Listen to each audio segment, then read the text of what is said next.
इस क्वेश्चन में शुरू में कहा गया है कि जैसे 1' ब्यूटाइन है, अब इसका साइमल्टेनियस इक्विलिब्रियम कंसीडर करिए। ये साइमल्टेनियसली इक्विलिब्रेटेड है किस किस के साथ? 2' ब्यूटाइन और एक और दिया हुआ है 1,3'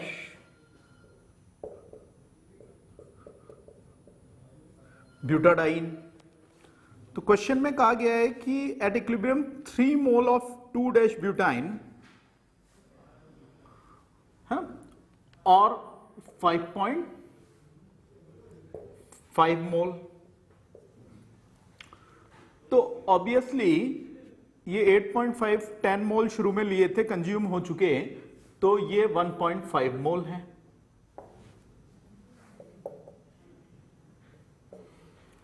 अच्छा, ये साइमल्टेनियसली इक्विलिब्रेटेड है, तो इसको अपन हाईलाइट कर रहे हैं that at the end its value should be same in both simultaneously equilibrated system.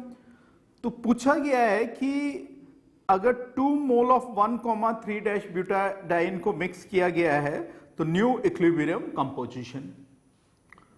अब इक्विलिब्रियम को डिस्टर्ब कर रहे हैं, यहां से अपने को ये इसमें इक्विलिब्रियम कांस्टेंट जैसे पता है 3/1.5 और ऐसे ही हमको दूसरे का भी केसी पता है। तो कॉन्सेप्ट इसका यही है कि केसी का वैल्यू, भले ये KC1 कर लीजिए और KC2 कर लीजिए, तो वो अब कोई भी डिस्टर्बेंस करेंगे तो ये इक्विलिब्रियम कांस्टेंट की वैल्यू मेंटेन रहनी चाहिए। तो क्वेश्चन में कहा जा रहा है 2 मोल ऑफ दिस, ये 2 ये बैकवर्ड जाएगा। सपोज करो इसके यहां y मोल जो है वो डिस्टर्ब हो गए, इक्विलिब्रियम कांस्टेंट मेंटेन करने के लिए ये बैकवर्ड शिफ्ट हो गया आपने, क्योंकि इसका Q ज्यादा हो जाएगा रिएक्शन कोएफिशिएंट, तो ये -y। तो इसमें क्या हो गया 1 + 1.5 + y। अब क्योंकि ये भी डिस्टर्ब हुआ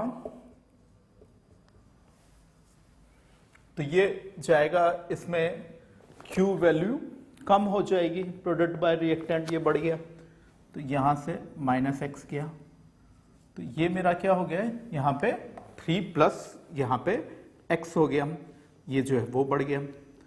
तो अब इनकी वैल्यू यहां पे पुट की 5.5 + 2 - y/1.5 + y, और यहां वैल्यू पुट कर दी 3 + x/1.5 + y - x। तो KC1 और KC2 की 2 इक्वेशन, 2 अननोन्स, तो ये हमें x एंड y दे देंगे और उससे नया कंपोजिशन जो भी 1.5 + y, और ये तो दोनों जगह ही है सेम, तो ये यहाँ पे भी अल्टीमेटली 1.5 + y - x हो जाएगा। तो ये वाले सेकेंड इक्विलिब्रियम एस्टेब्लिश हुआ है तब के मोल्स कंपोजिशन में आएंगे और x and y in 2 equation से हम सॉल्व कर लेंगे। कॉन्सेप्ट यही रहा कि इक्विलिब्रियम कांस्टेंट अनचेंज रहा। This will give us the answer.